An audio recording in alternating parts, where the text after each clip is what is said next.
Well, good morning. Today I want to read a book that I really enjoyed when I was a kid. And it's another Dr. Seuss book. And it's this one. It says, "And to think that I saw it on Mulberry Street." So it's a book about imagination and description. Let's let's read it.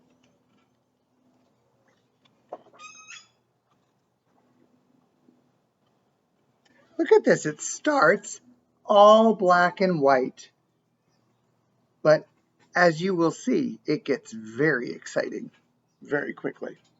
When I leave home to walk to school, Dad always says to me, "Marco, keep your eyelids up and see what you can see."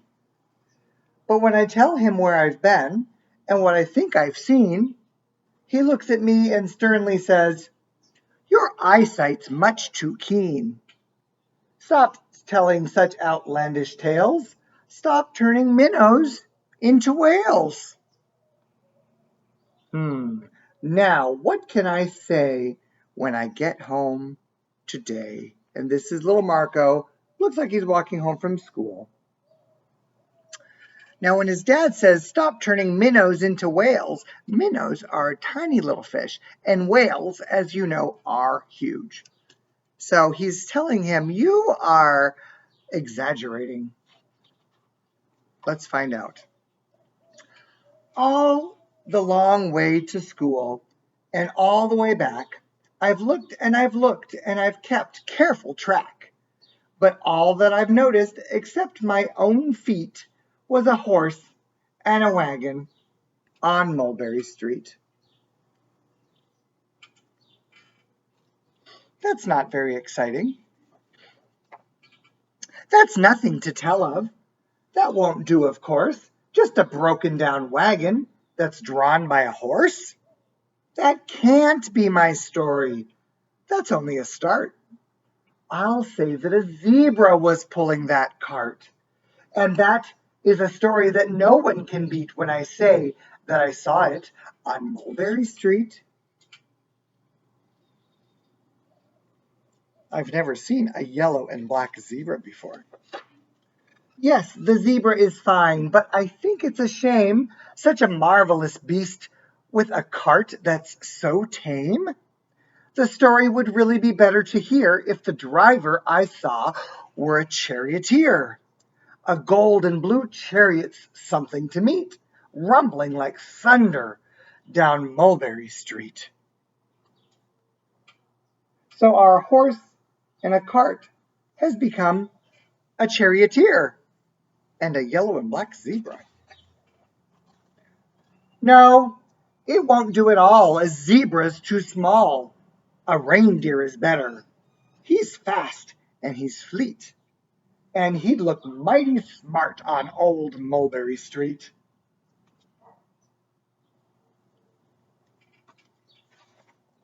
Hold on a minute, there's something wrong. A reindeer hates the way it feels to pull a thing that runs on wheels. He'd be much happier instead if he could pull a fancy sled. This is one creative boy. A reindeer and sleigh. Say, anyone could think of that. Jack or Fred or Joe or Nat. Say, even Jane could think of that. But it isn't too late to make one little change. A sleigh and an elephant. There's something strange. I'll pick one with plenty of power and size, a blue one with plenty of fun in his eyes. And then, just to give him a little more tone, have a Raja with rubies perched high on a throne. Say, that makes a story that no one can beat when I say that I saw it on Mulberry Street. Look carefully.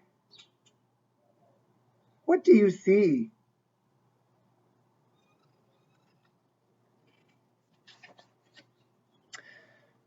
But now I don't know. It still doesn't seem right. An elephant pulling a thing that's so light? would whip it around in the air like a kite. But he'd look simply grand with a great big brass band. Little by little, the story is changing. A band that's so good should have someone to hear it, but it's going so fast that it's hard to keep near it. I'll put on a trailer. I know they won't mind if a man sits and listens while hitched on behind. There's the man in the trailer. But now, is it fair? Is it fair what I've done? I'll bet those wagons weigh more than a ton. That's really too heavy a load for one beast. I'll give him some helpers. He needs two, at least. What kind of helpers did the boy imagine? That's right, two giraffe. But now, what worries me is this. Mulberry Street runs in to Bliss. Unless there's something I can fix up, there'll be an awful traffic mix-up. Oh my goodness, look at his story. It takes police to do the trick, to guide them through where traffic's thick. It takes police to do the trick. They'll never crash now. They'll race at top speed with Sergeant Mulvaney himself in the lead. They have a police escort.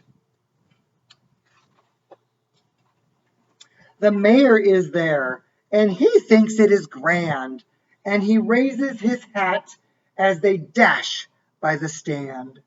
The mayor is there, and the aldermen too, all waving big banners of red, white, and blue.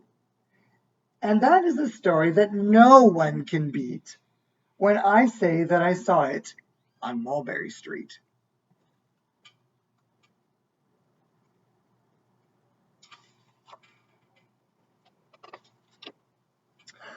With a roar of its motor, an airplane appears and dumps out confetti while everyone cheers.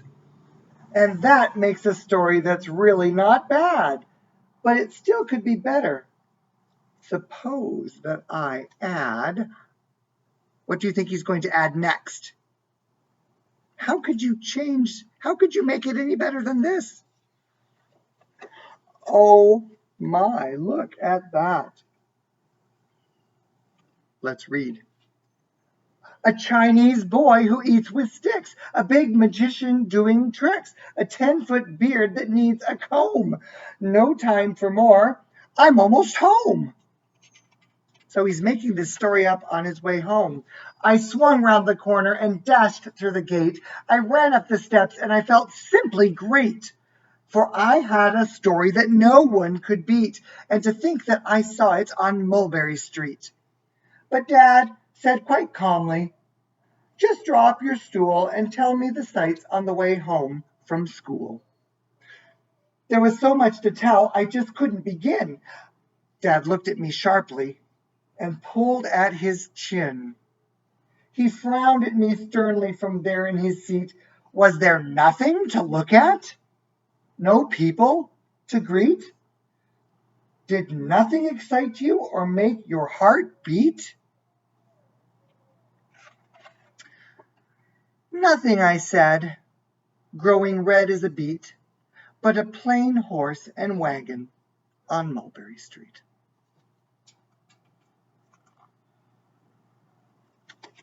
What happened to his story? What happened to the elephants and giraffe and the big brass band?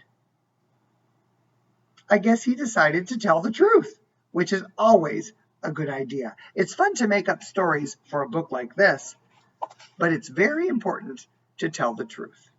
So I guess that's our lesson for this from this book this week. Bye-bye.